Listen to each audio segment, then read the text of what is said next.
Okay, today we're going to be doing symmetrical valentines, which is a study on our line symmetry, and it's going to be dedicated to first grade. First off, I'm going to start by asking things such as, does anybody know what line symmetry is?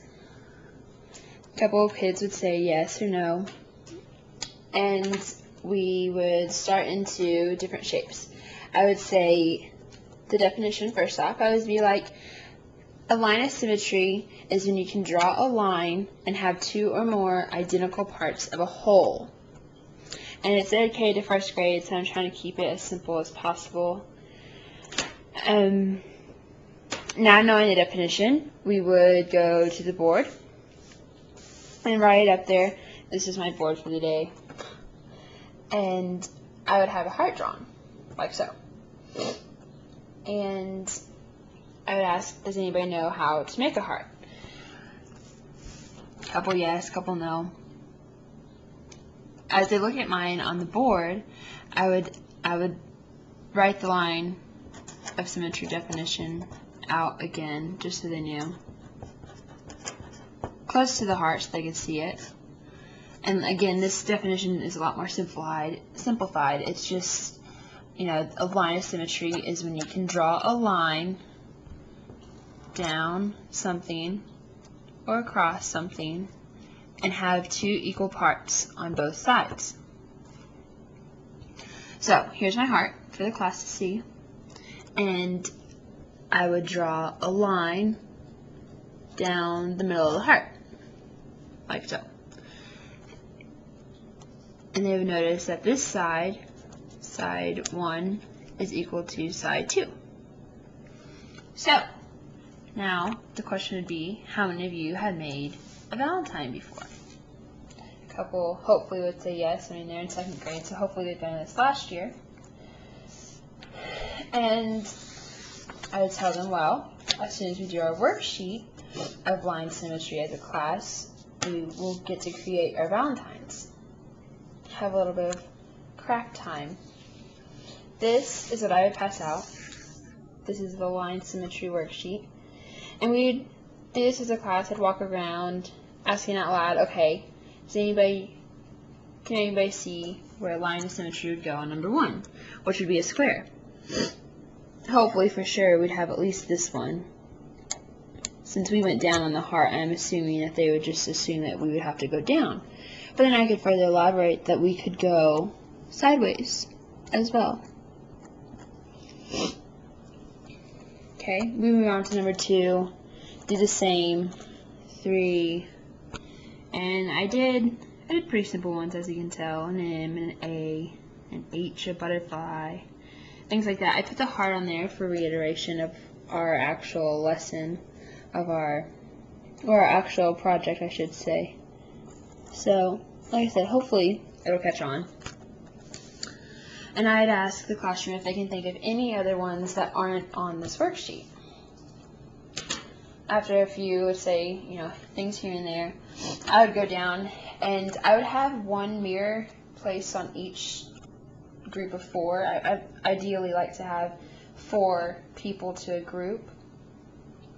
And I would have them look at it, and I would, each person would take turns to the mirror and look at their face.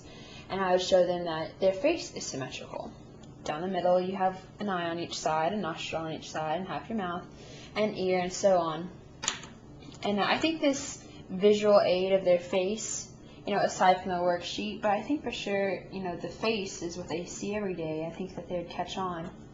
So we would do that. And then after all the worksheets were slowly done, and I would let each person in the class draw a name out of a hat or a bucket or whatever. And the name that they drew would be the name that they would be creating their valentine for.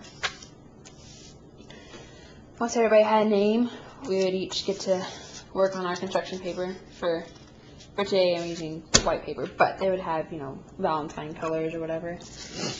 And I would have them, they're in 1st grade, so like I said, everything has to be kind of remedial, I guess.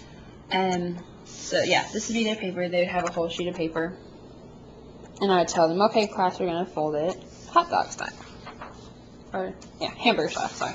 Hamburger style. Okay. Crease it down the middle. Mine's pre-creased. And I would, point to the board again. And I would say, okay, when you look at this heart, if I'm to fold this heart in half, which would be down my line of symmetry, right down here, we would just see this side. So, since your paper's folded in half, all you're going to see is one side of the heart. Okay? So, on one side of your paper, you're going to draw your heart. Okay, I'm going to have to set this down for a second. Okay, you're going to draw your heart. Like that. See, this half the heart matches the half of the heart on a line of symmetry.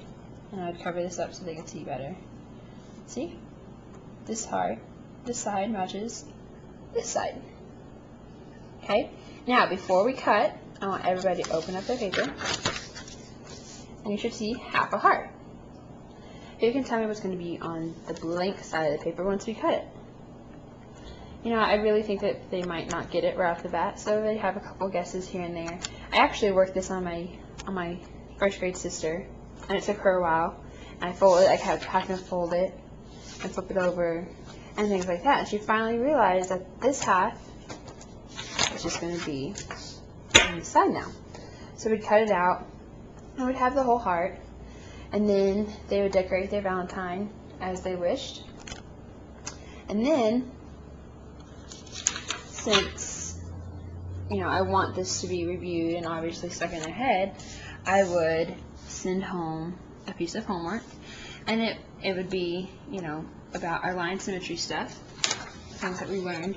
Oh, where's my board? There it is. That's things that we learned. And I would have the definition actually written out, on the homework sheet, so that, if needed, they could look up and see it. And I'd also have the directions obviously typed out at the top of the homework. So, for our homework, everybody's going to receive this piece of paper. And you're going to have blanks 1 through 5.